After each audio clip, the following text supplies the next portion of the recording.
This is the weekly lesson for study until the 22nd of September 2024.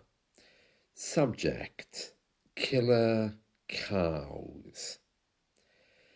Embellishment is a big part of storytelling in some parts of the UK, especially in Scotland and Ireland.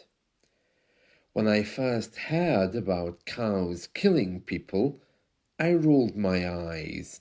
As far as I was concerned, this was another one of my grandmother's tall tales. The first time I heard about it, I laughed it off. The second time someone told me a story about being trampled by a cow, I thought it was one of those urban myths which refused to die, but then something happened. I was taking a shortcut through a field one day and found a group of cows staring at me as I passed them by. I had no reason to be suspicious of them. I mean, it wasn't like they were standing there with long trench coats, dark glasses, and hats. Every time I looked away or lost eye contact with them, they edged closer very quickly until I had the foresight to move away quicker. I quickly got out of the fields and over the stream, which somehow or other deterred them. I looked back and caught a glimpse of them glaring bitterly from the other side of the stream. These cows meant business. They knew exactly what they were doing. They were clearly a gregarious bunch, a tight, closely knit group, community, guarding their young. It was a bit of a stark contrast to how I perceived cows when I was growing up. Back in the 1970s, they were usually just standing there chewing the cud and looking beautiful. Okay, I admit the beautiful part really is an exaggeration, but I suppose just like people, they have humans they like and humans they don't. In a recent BBC News report, they were discussing this idea of killer cows and how no one is safe in the countryside anymore.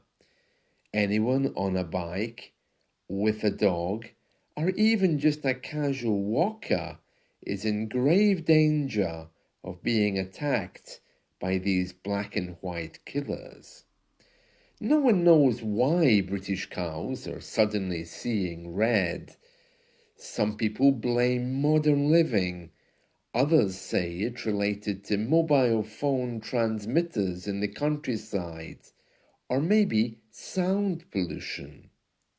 Whatever the reason, these previously doting, harmless-looking cows with labels attached to their ears are now kicking people and jumping on them to cause as much damage as they can. I knew that camels could harm you if you upset them enough, but cows? Camels wait until you're asleep, and then they come and sit on you until you suffocate. I used to dismiss that as urban myth until I heard that story again and again from different parts of the Arab world. I was recently sitting in a coffee bar in England when I came across a website stating, "If you have been scared or injured by cattle while walking in the countryside of England or Wales, this is the place for you. www.killercows.co.uk." England and Wales, huh? So the cows are supporting Scottish independence now? I laughed at my own joke and looked at the site, which excluded about half of the UK. These people were deadly serious, raising awareness of just how deadly cows have become over the last number of years. The website continues with, "We entered the field and didn't see the cows immediately, as they were at the other end and around the curve in the path. When we saw them, I got my son to walk nearer to me. We couldn't see the exit on the path, so we stopped and decided to keep well away from the herd and cut across diagonally away from them. Then they stopped eating and all looked at us, then started to run at us, still a distance away. I told my son to run, and it was more of a jog, and they chased us, but when we went back around the curve in the field, they didn't keep up the chase.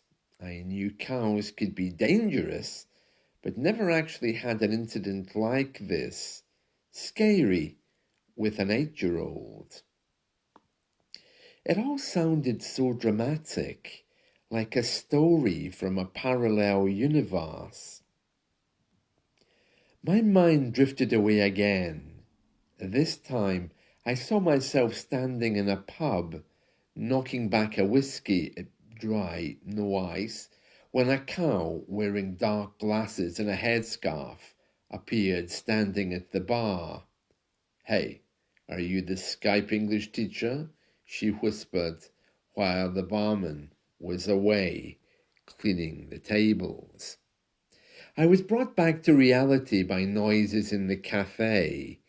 Two women were joking with each other, and one said, "You silly moo," a casual remark which English women often make to each other. Moo is the sound cows make, supposedly. It's often heard and said jovially, unlike the other remark, "You stupid cow," which people say to insult women they don't like. It crossed my mind that in these days of political correctness, neither should be heard anymore. Then, of course, for things we don't believe, we often simply say, "That's bull." Could it be that the cows have simply had enough? After years of giving us milk, they've discovered that we really don't respect them. In fact, we eat them. Whatever the reason, cows now are to be feared.